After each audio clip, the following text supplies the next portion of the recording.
Hello and welcome back to another exciting episode of The Culture Dudes. Today, we're in Rochester. Let's take a look around. We visited Rochester on the 3rd of December 2022.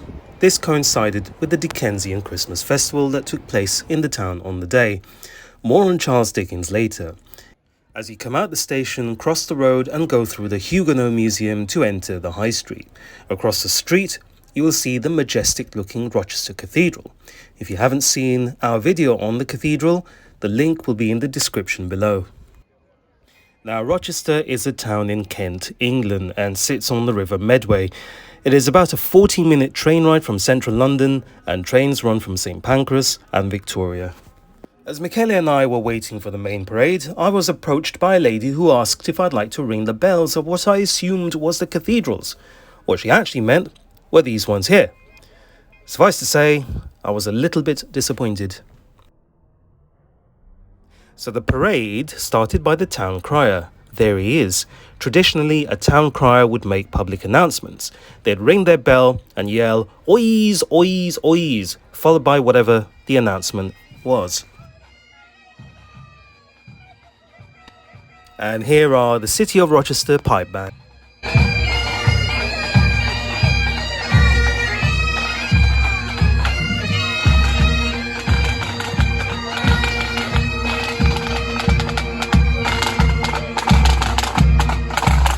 Followed by the Mayor of Medway, Jan Aldous. And these are Dickensian characters, or in other words, characters from the various works of Charles Dickens.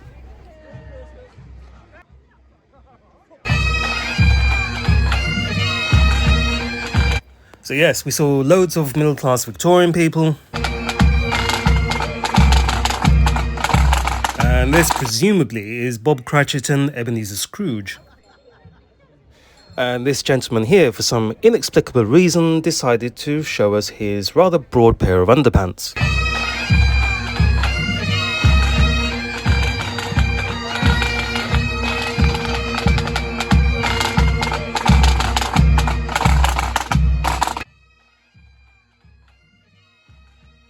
And no Kentish parade would be complete without some Morris dancing.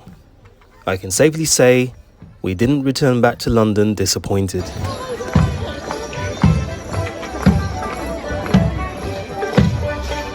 Now, Charles Dickens lived in Rochester for many years and owned Gad's Hill Place in Higham, basing many of his novels on the area. In the book Great Expectations, two houses in Rochester are mentioned, Restoration House and Satis House, used for the character Miss Havisham. So the name Satis, as in Satis House, comes from when Queen Elizabeth I visited here in 1573. And we can say that, she was less than enthusiastic about her entertainment. It was, in her words, Satis enough. And the name stuck ever since.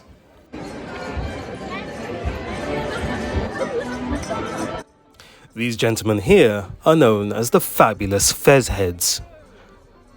They describe themselves as the country's premier sand-dance, vaudevillain illusionists. Not my cup of tea, but hey, whatever floats your boat.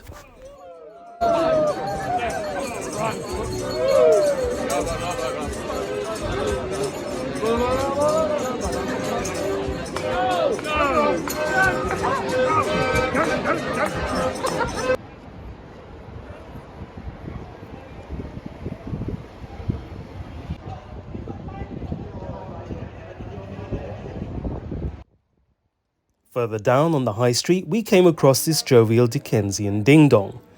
I would love to know what this gentleman had with his Weetabix this morning for breakfast, because he genuinely looked like the happiest person in Rochester, and perhaps the happiest person in the world.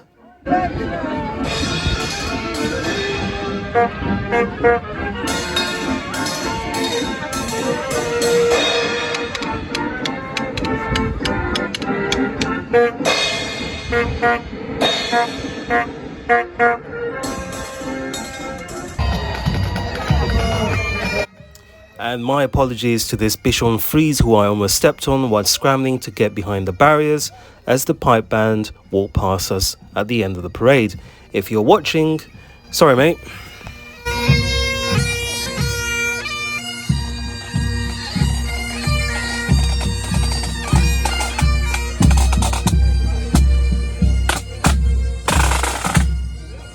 Now, no trip to Rochester would be complete without visiting the castle. The castle dates back to around 1087 to 1089 AD.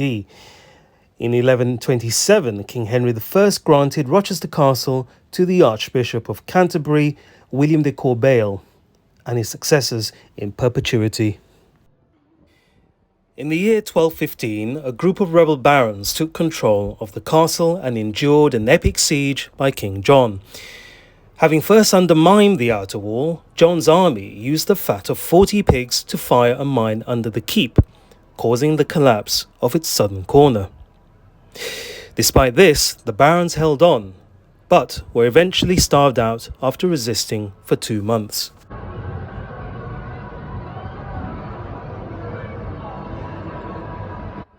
The ruins of the castle are mentioned in Dickens's The Pickwick Papers and The Mystery of Edwin Drood.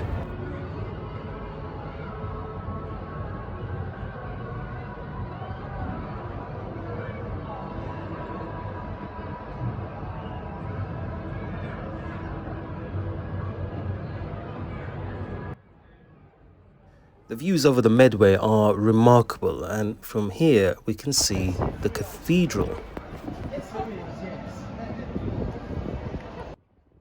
While at the top of the castle, we caught a glimpse of this. This is a Soviet Foxtrot-class submarine permanently moored in the River Medway. It is also fondly known as the U-475 Black Widow.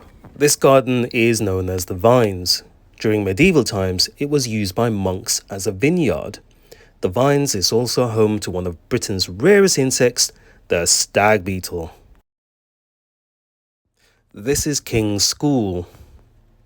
Founded in the year 604 AD, it is the second longest running school in the world, and it has a great motto in Latin, Disce aut discede, which means learn or leave. And one of their former students is a gentleman by the name of Pete Tong. While at the top of the castle, we had a fantastic view of the Christmas market below. Not only was the food great, but there was lots of variety, loads of arts and crafts stalls. Well worth a visit, we thought. In fact, one of our friends, Tom, who was travelling with us on the day, made the comment, well, why go to Budapest when you can come to Rochester? And I couldn't agree with him more. As we boarded the train back to London, we could honestly say that we had the most wonderful time in Rochester and couldn't wait to be back in the summertime when the weather warmed up.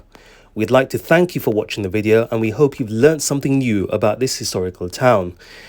Please comment, like and subscribe, and please spread the word. Please let other people know about our channel so that we can spread and educate people about culture. We leave you with Mr. Ding Dong to head us out. Take care, everyone.